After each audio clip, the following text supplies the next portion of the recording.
The restaurant revelation. They say life stops surprising you after 40. That's the biggest lie I've ever heard, and I learned it the hard way in an overpriced restaurant, sweating through a suit that suddenly felt like a noose around my neck.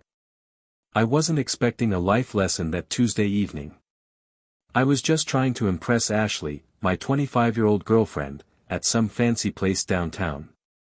She was everything Sarah, my ex-wife, wasn't: young, ambitious, always talking about her big plans and bright future. Then she walked in. Sarah glided through that restaurant like she owned the place, radiating a confidence I'd never seen during our 15 years of marriage.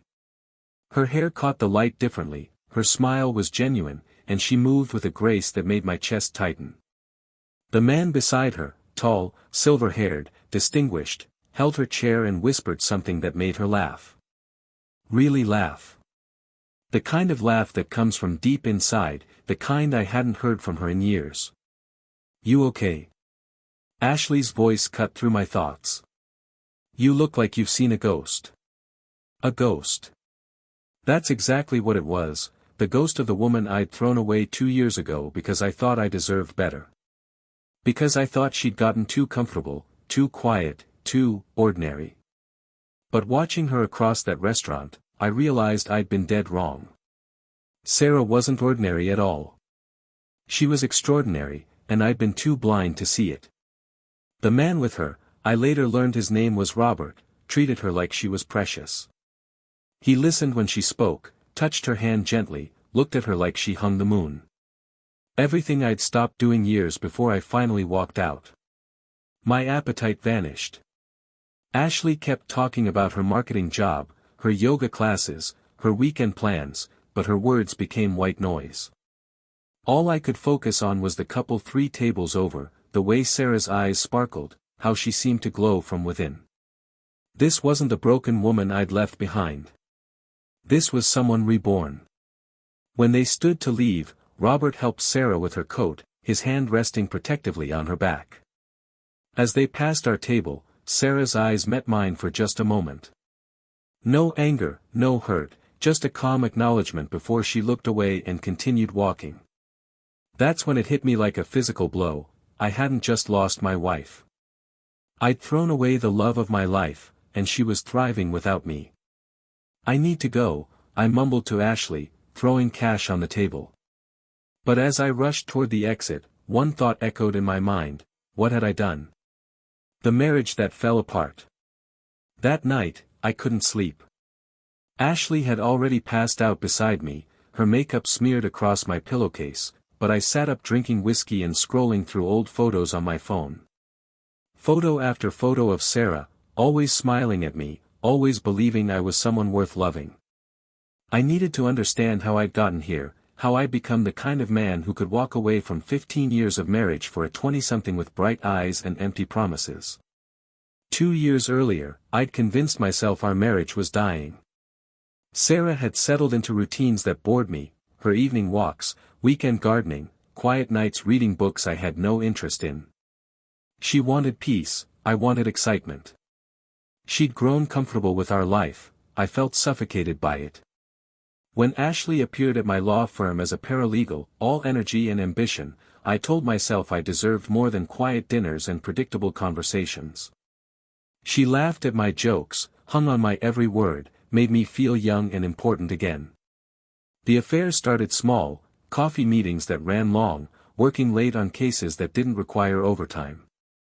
Sarah never suspected, or if she did, she never said anything. She just kept being herself, making my favorite meals, asking about my day, supporting me through the stress of difficult cases. Looking back now, I realized she'd been supporting my dreams while slowly letting go of her own. She'd wanted to take art classes, maybe travel, but there was always something: my career, the kids' activities, the house renovations I insisted we needed. The night I told her I wanted a divorce, she didn't fight.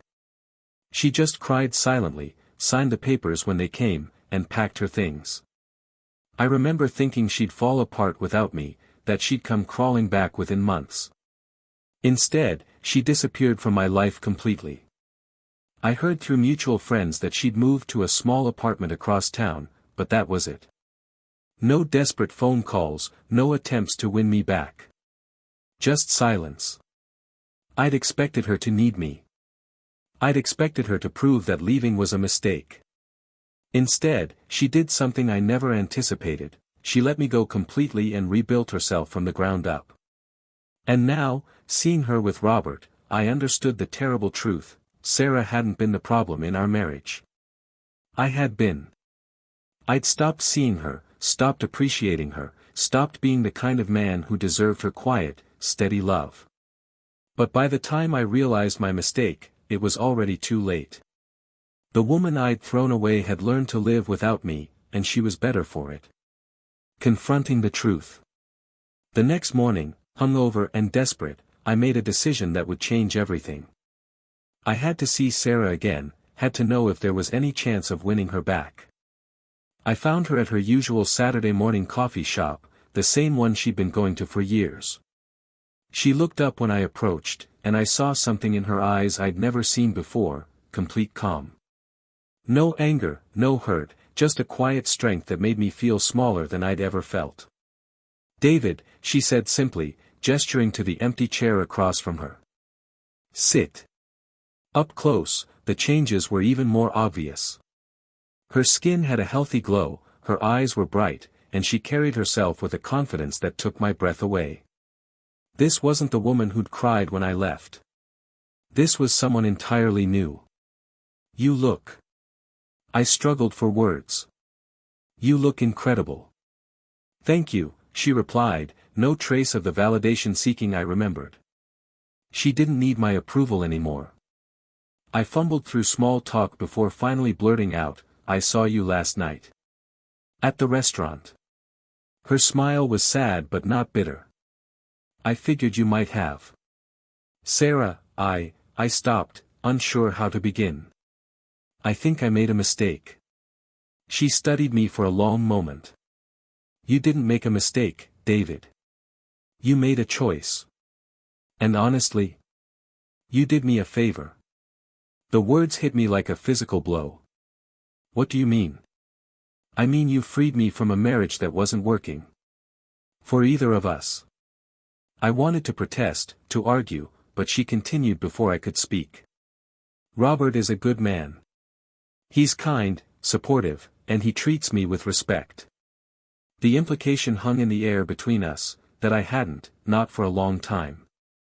"The kids like him too," she added, and that hurt worse than anything else she could have said. "I've changed," I said desperately. "I realize what I lost, what I threw away." "You didn't lose me, David." Her voice was gentle but firm. "You threw me away.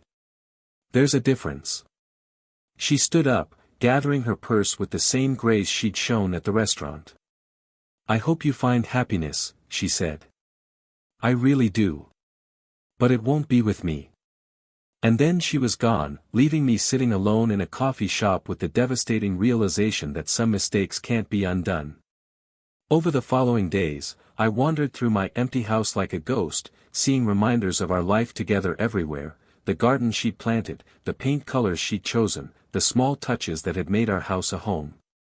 Everything felt like a museum of my failures. Ashley left too, her goodbye note sharp and final. I let her go without a fight, too tired and too empty to care. But here's what I slowly began to understand: the more I tried to chase what I'd lost, the more I realized what I'd actually missed. Sarah hadn't just moved on, she'd come alive. The path to redemption. Through our daughter, I learned about Sarah's new life piece by piece, each detail a reminder of how little I'd really known my own wife. She was taking art classes, something she'd dreamed about for years but never had time for because she'd been too busy managing my dreams. Robert had bought her a small studio space where she painted and sold her work to local galleries. She was joining book clubs, making new friends, traveling to places we'd never been together. Everything I'd never encouraged, never even asked about, was now blooming in her life. One desperate night, I called her. When she answered, her voice was patient but distant. "I still care about you," I said, the words tumbling out. "I know I messed up, but..." David, she interrupted gently. You want someone who makes you feel important. I need someone who makes me feel important too. The line went quiet.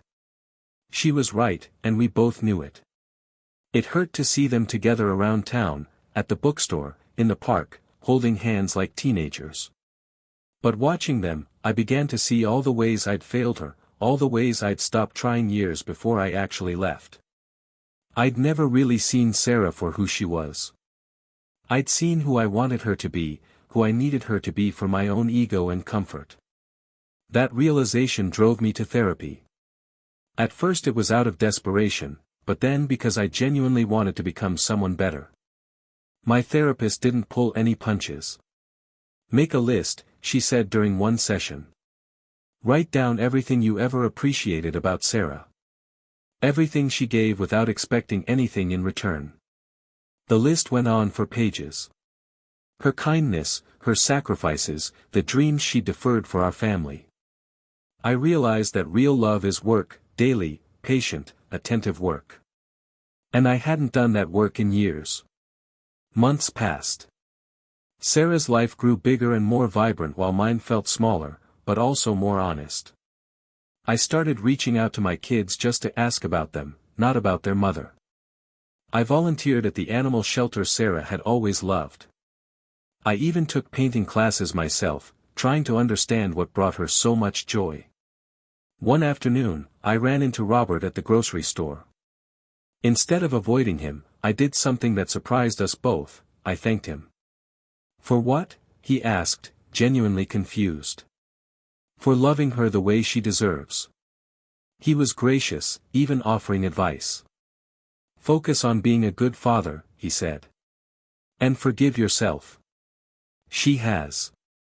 That conversation changed something in me. I stopped fighting the past and started building something new. The day of Sarah's wedding to Robert, I sat in the back of the small church with our kids beside me. She wore a simple white dress with wildflowers, her favorite. She was radiant, and Robert looked at her with a steadiness that would last. During the reception, Sarah asked me to dance. One last dance, she said, to say goodbye to what we'd had and to truly forgive. Afterward, I felt lighter than I had in years. I wrote her a letter that night, thanking her for teaching me what love and grace looked like, wishing her all the happiness she'd earned. It was the first honest, unselfish thing I'd done in years. Finding peace and new love. Life has a way of surprising you when you finally stop fighting it. The house that had felt like a tomb slowly became a home again as I filled it with new memories, new purposes, new hope. I met Linda at the animal shelter where I'd been volunteering. She was gentle with the scared animals, patient with the difficult ones, and she had a laugh that reminded me that joy didn't have to be complicated. She didn't need me to be her whole world, she just wanted me to be myself. We took things slow, building something real on ground I'd finally cleared of old regrets and bitter memories. She knew about Sarah, about my failures, about the man I'd been and the man I was trying to become. She loved me anyway, or maybe because of it. A year after Sarah's wedding, she and Robert had a baby girl. When I got the call, I felt only gratitude, no jealousy, no regret, just pure happiness that Sarah was so loved, so complete. At the hospital, when Sarah placed that tiny baby in my arms, I saw the future instead of the past. Our complicated family was blending, grandkids, stepkids, ex-spouses, and somehow it all worked. Love, it turned out, was bigger than I'd ever imagined. My kids noticed the change in me. "You're different, Dad," my daughter said one day. Calmer. More present. Even Ashley, years later, sent me an email saying she hoped I'd found peace. I had. Sarah's revenge, if you could call it that, wasn't cruel or ugly. It was perfect. She got so happy without me that I had no choice but to get happy too. Her kindness, her thriving, made me want to grow up finally. That's the secret, isn't it? Sometimes the best revenge is living your best life. Her happiness forced me to reckon with myself, forced me to become a man worthy of love, even if not hers. These days, I sit in my garden with Linda beside me, the laughter of my grandchildren filling the air. The pain of losing Sarah never vanished completely, but it transformed into something useful, a lesson, a reminder, a promise to love better from here on out. Sarah didn't just get her revenge, she made me better. And if you're wondering whether that makes it all worth it, maybe that's what real justice looks like. Maybe that's how we all get free. Sometimes we have to lose everything to find ourselves. Sometimes the person who breaks your heart is the same person who saves your soul.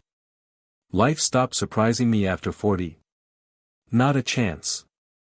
At 42, I learned that it's never too late to change, to grow, to become the person you were meant to be all along.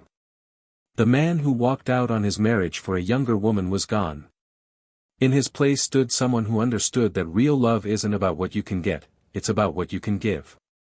And that understanding, painful as it was to learn, set us all free. The end.